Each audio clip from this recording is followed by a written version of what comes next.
I think we can start.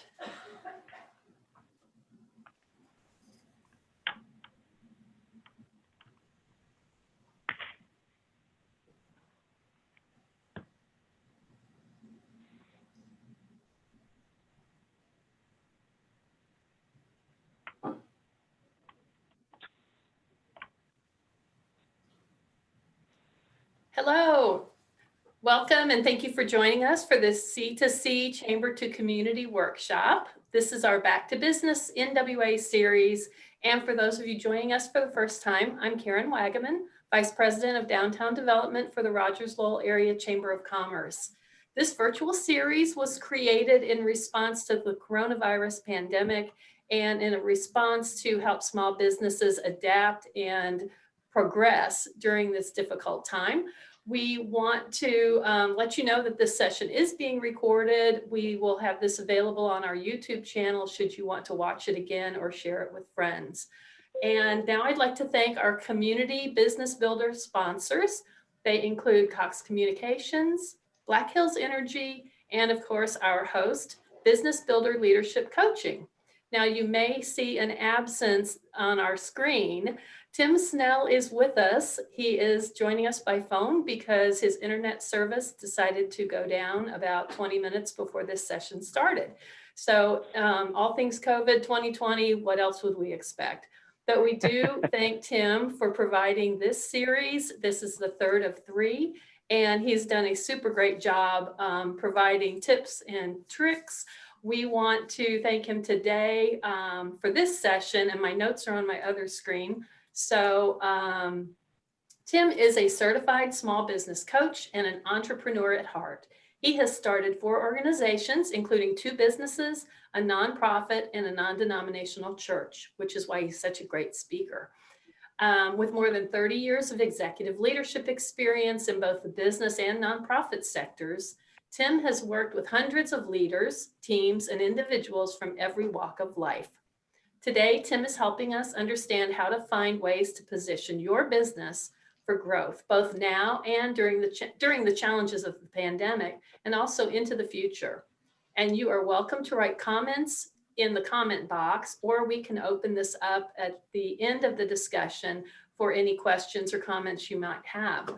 So now I will turn this over to Tim Snell as he helps us turn an obstacle, like no internet, into an opportunity, and he presents part 3 of this 3-part series, Coming Out of COVID Stronger, Turning from Obstacle to Opportunity, part 3 of 3.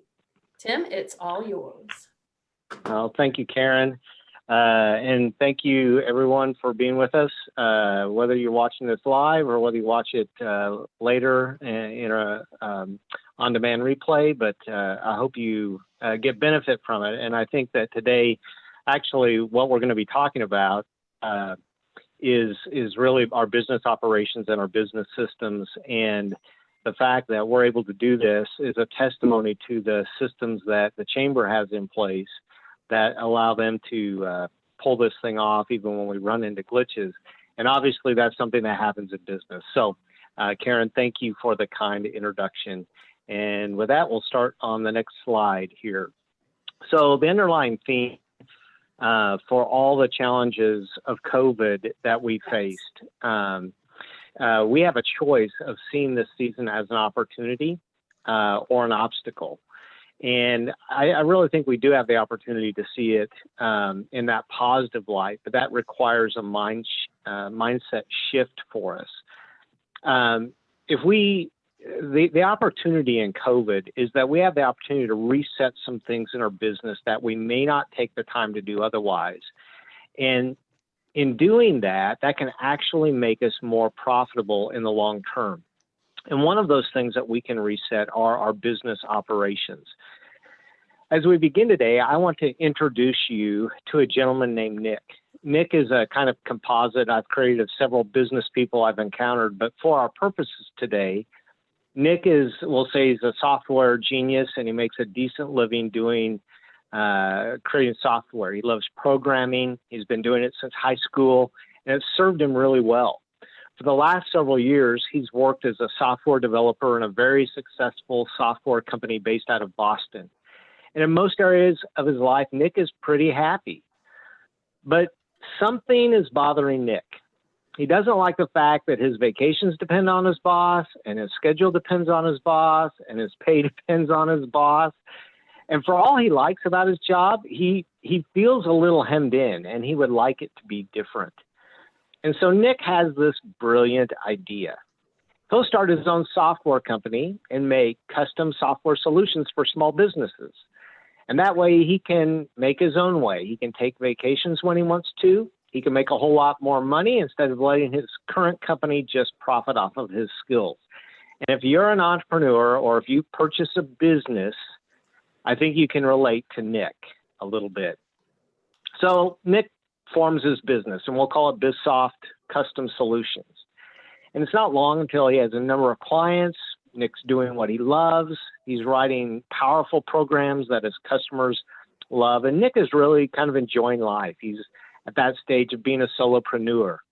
But the business goes along and it's doing so well that 3 years into the business, Nick is busy renting office space. He's hired 10 software developers as well as a handful of administrative staff to handle the growth of his company. And things really just couldn't be going any better. Well, maybe they could be going a little better, and maybe a lot better when Nick thinks about it. Because as Nick's company, as his company grows, Nick is dealing with things that come to all business owners as they go along in their business. For example, he never gets to go home for supper to be with his family. He's missed the last several of the soccer games of his kids. Seems that he never gets to get out of his job. He just works 24/7. And while the company is growing, his bank account really isn't showing it. In fact, once he pays his new employees, he's taking home less than he did in his old company. And he's not quite sure how that happened. And speaking of employees, there's an entirely new headache. It seems like Nick is running, just putting one fire out after another. And just last week, one of his customers called and informed him that they were dropping him because one of his software developers had missed several deadlines. And the company was frustrated with how glitchy the software was that had been delivered to them. Another of his employees is chronically late every day. But Nick doesn't feel like he can fire her because she's one of the most skilled programmers he has. And that's just the beginning.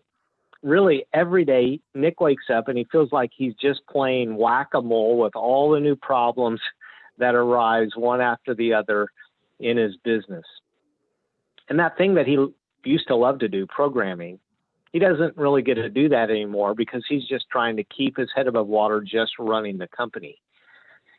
And one day Nick sits down to really consider where he's at. And when he thinks about it, he realizes he's burned out. He's tired of working more than he did at his old job while making less. He's tired of the never-ending stress and the constant barrage of demands that come from his employees and his customers. And he hates the fact that he's really not doing the thing that he loves, actually developing software. He's actually running a company. And the company, he realizes, has kind of taken on a life of its own, and it's taken over his life. And for us as business owners, or if you're a nonprofit leader, if you've led your organization for any length of time, you've felt some of what Nick feels. Sometimes there can seem to be more fires in our companies than solutions. And some days it can really seem overwhelming to us. It can feel like our business runs us more than we run our business. And often in that moment, really, we do one of two things. We either blame ourselves and we say, well, I'm not cut out to be a business owner. I don't have what it takes, or this business has taken over my life. Or we blame others, but we're pointing the finger. We say, well, if they would just get it together, if my employees were just performing better. But we feel a lot of frustration when things aren't going well. Maybe we even feel some anger in that. And if you're experiencing something like this, the problem that you think you're having probably isn't the problem you're actually having. When you experience that sort of dynamic in business, likely the source of your problem isn't people, and it's not you, and it's not your business. It's that you haven't set your business up to run with systems. And the only way we can get your business to really function effectively is for you to realize that instead of working just in your business, that as you begin to lead your business, to devote about 20% of your time to developing systems that help develop your business and make it run more efficiently and effectively really is the thing that's going to help you get to where you aren't just overwhelmed with all these problems and not really tied to your business 24/7 either. Once we get really solid systems in place in our business can stop consuming our life. We can get it set up where it's both organized and profitable, and it works for us and our life rather than controlling us in our life. Cliff Cole is president of More Floods based out of Kansas City. And he was actually in quotedoninc.com, and this is what he said. He said, the hardest thing for someone in business is to get consistent results. If you don't initially take the time to create systems and become organized, your business will run you. We all start a business to support the lifestyle we want and not the other way around. I learned this the hard way, but once I understood the power of systems, my life, both business and personal, got to the next level.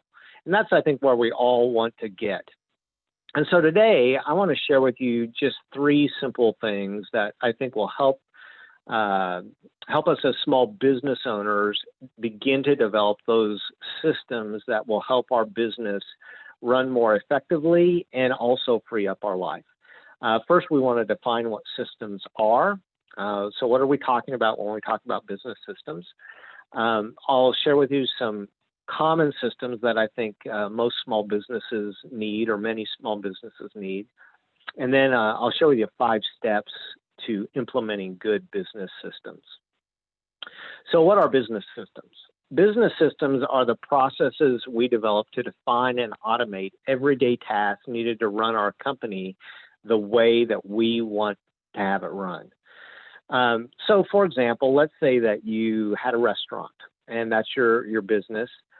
A question might be, let's say you served a turkey sandwich. How do your employees know how to make that turkey sandwich?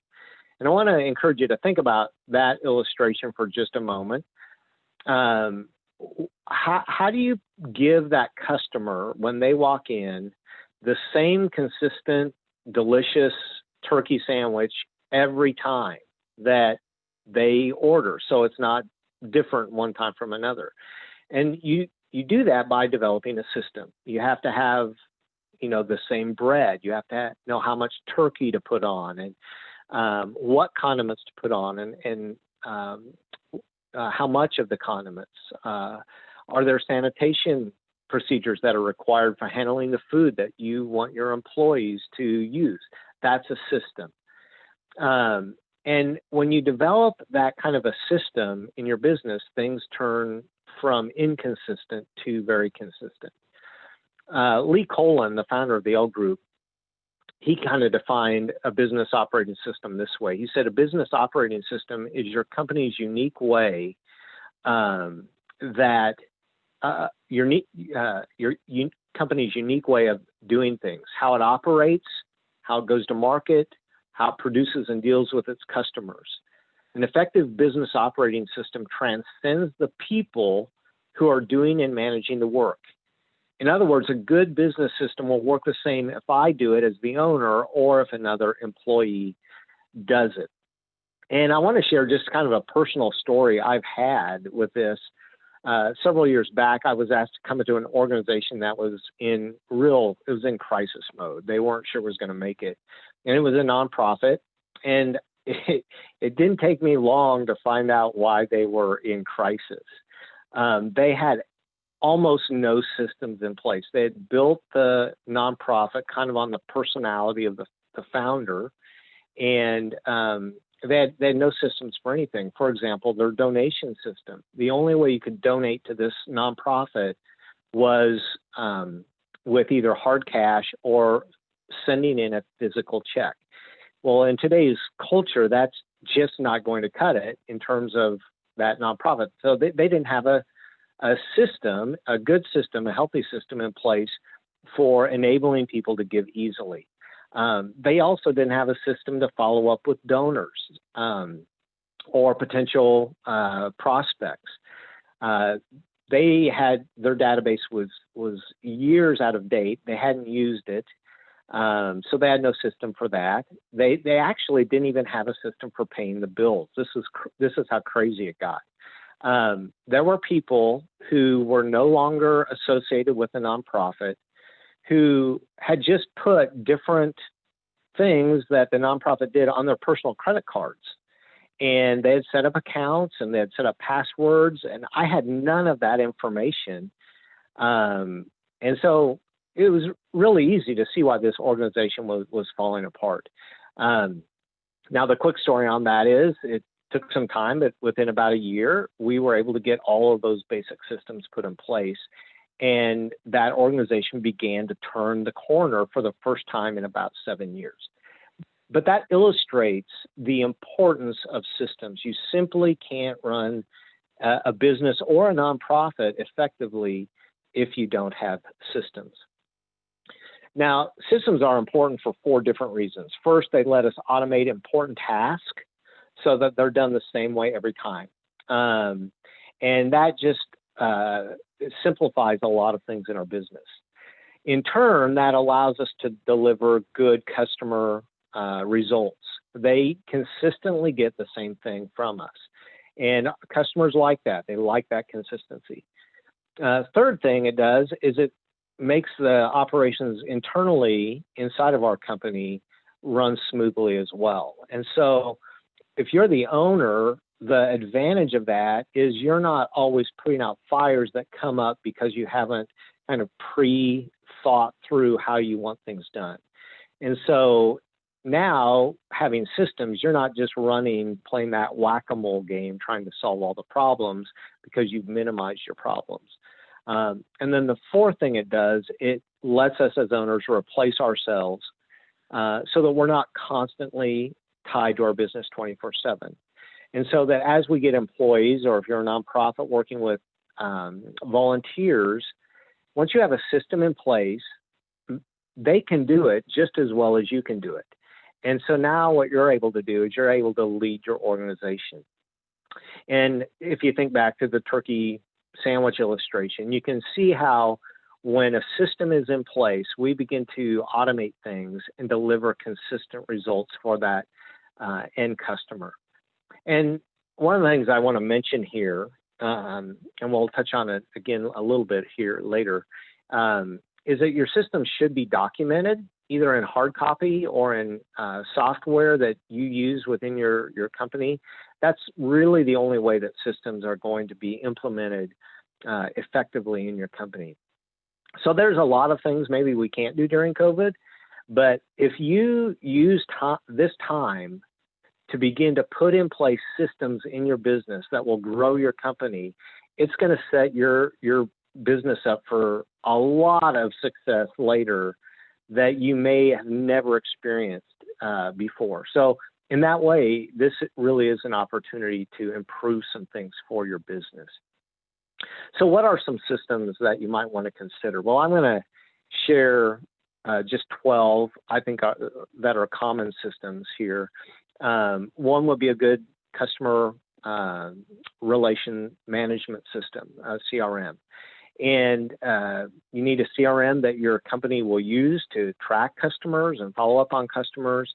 That's a simple system. In fact, all software things are systems if they're used effectively. And so that leads to the second one, which are the other software systems, like what office suite are you going to use? What communication system are you going to use? When it comes to software, by the way, the more integrated your software is and the simpler to use, probably the better, especially in small business. Simple is good in small business. So finding those good software things that your company can use, and they should be used company-wide then. Third, and you'll appreciate this Steve, a good bookkeeping system. If you haven't outsourced your bookkeeping to someone like Steve, you'll want to have a good bookkeeping system. There are some good free ones out there. Wave.com is a fantastic system, the Wave accounting app. And then with that, you want to look at an invoicing system. And many bookkeeping systems have an invoicing functionality in them, but some don't. And so then you need to have a way to invoice your work and to follow up with clients who may not have paid, and so that you can make sure that you get payment for your services. Fifth, then, a good system for financial records review is actually really pretty critical for small business success. As a small business owner, you need to have a time in your calendar, and that's a form of a system, where you're sitting down and you're reviewing your financial statements. And I would encourage you to do that once a month. You need to go through your statements, and if you don't know how to read your statements, let me know. I'll be happy to sit down with you. It's not hard generally to get the key data out of your financial statements for you to make good decisions for your business. And in the end, those decisions have to be made. And so having a time for financial records review on a monthly basis is a really critical system for a small business to have. Sixth, then, a marketing system. How are you going to connect with your clients or potential clients? And again, some of this will come down to things on your calendar. If you do social media posts, a time for networking. But as your company grows and as you get employees, you're going to need to know how much freedom do you give employees in developing social media? Is there an approval process? Those are all parts of things that go into a marketing system. On to the next slide, then, having an employee training system. If you're going to put systems in place in your business, you'll have to train your employees. And so, again, putting in place things on your calendar to specifically make sure that employees are trained and that new employees are onboarded and trained in your systems. Really, really critical. A simple system, our project checklist. That turkey sandwich is just a project task list. And you can just check off that we've done all the things needed to do that project correctly. Along with that, sometimes, depending on what your company does, you might want a startup checklist or a closeout checklist, just to make sure that things are done correctly. If you have facilities, you'll want to have a facility management system. Are we still live here? I'm getting a beep.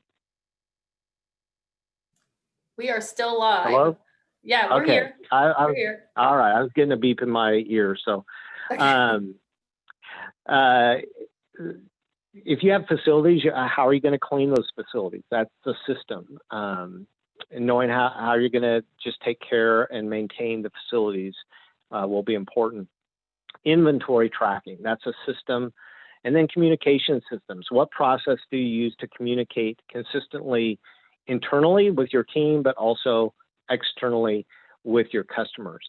Now, one of the things I mentioned earlier was documenting your systems. And there's some great software out there that you can use to do it. That ranges from free to, not super expensive for a small business.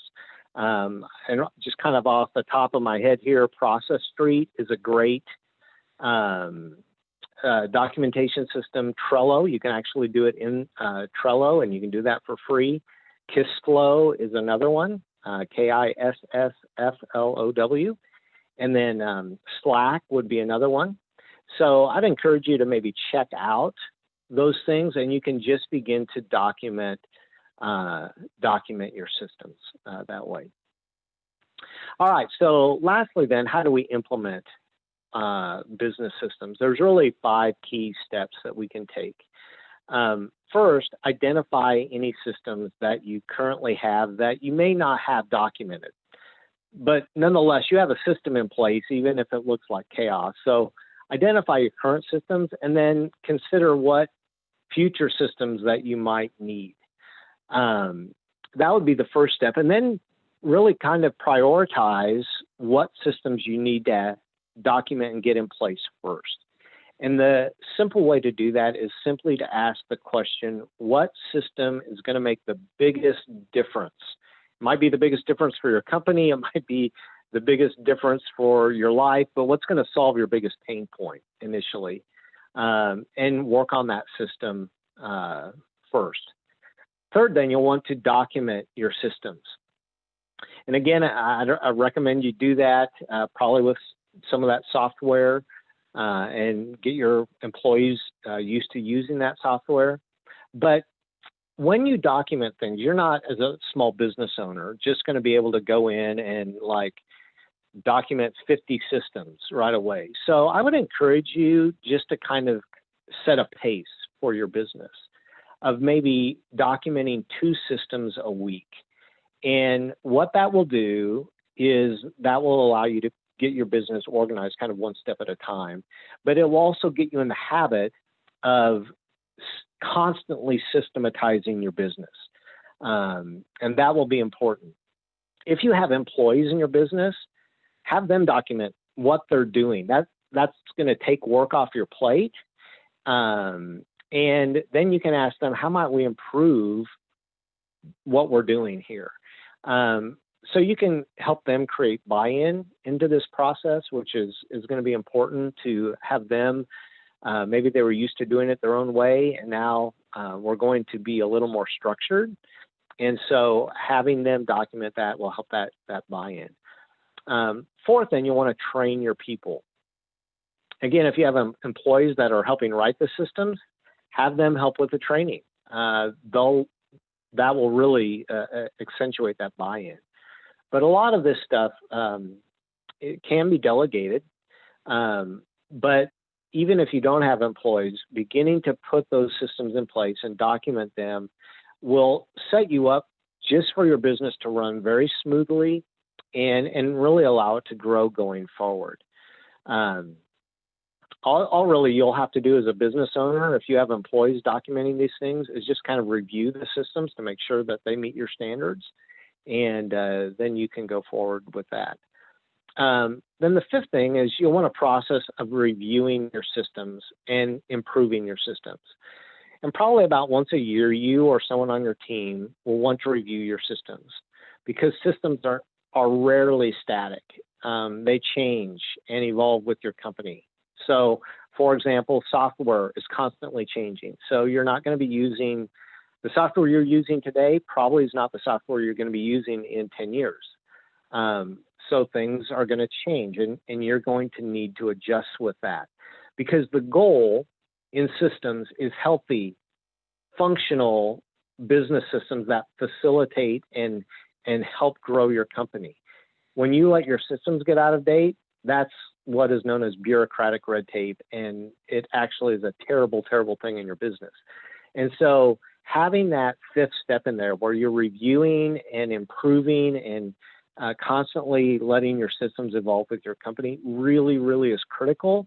Otherwise, long-term, those systems will either be ignored or will become the very things that hamstring your success rather than allowing it. But healthy systems can really make a company run smoothly and allow the opportunity to excel and really be profitable. So if you want to have a great company, if you as a business owner don't want to work way too much and make way too little, systems are your friend. And I want to encourage you to use this time during COVID to go through and implement systems in your business. This is a big part of what I do as a coach is I help people get their business organized for greater profitability and help ease the burden on them as a business owner. It can make a big difference in the health of your company and really probably in the health of your life and for your family as well. So if you want to explore this more, feel free to contact me. I'm happy to connect with you at no charge. And it's just a way for me. I'm relatively new in the community. It's a way for me to get to know you as business owners, add value to your business. But my contact information is there on the screen. My email, tims@bbleadercoach.com, and my personal cell number is there. So with that, we'll see if there are any questions that people would like me to address.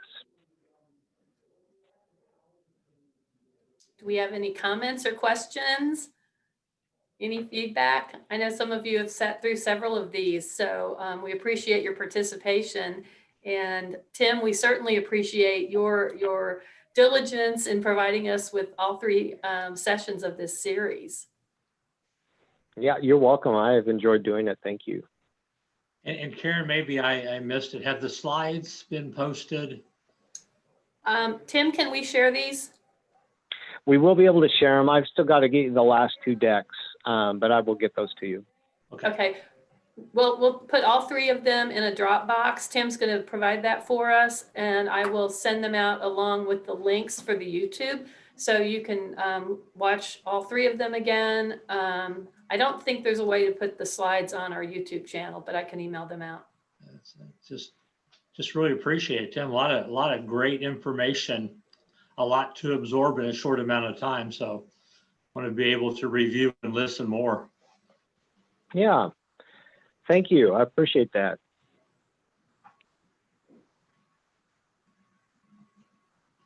All right. Well, I do want to thank everyone. Again, thank you, Tim Snell, for with Business Builder Leadership Coaching, for providing these three sessions and giving us information that's really useful for small businesses during these very challenging times. And I also want to thank our community sponsors. The Business Builder sponsors are Cox Communications and Black Hills Energy. And everyone, I want to thank you again for joining us for this session, as well as any of the C2C sessions that we are offering during the coronavirus and making those available to you. We always invite you to share ideas. If you have an idea for a session you'd like to see, or perhaps you have a session you'd like to lead, just send me an email or give me a quick phone call, and we will talk through how that might be a benefit to our members and to others. And also, I want to remind you to shop local this holiday season. The Chamber is launching a Shop NWA campaign today, and it's going to be promoting all things Northwest Arkansas, promoting small business and large business, all locally owned businesses. So if you see those posts and you take time to share them, we'd appreciate it using the hashtag Shop NWA hashtag. And from there, I will just let you all go about your days. We appreciate you being here, and we hope you have a great rest of your week. Thank you, Karen. Thank you. Thanks, Karen. Everybody. Thank you.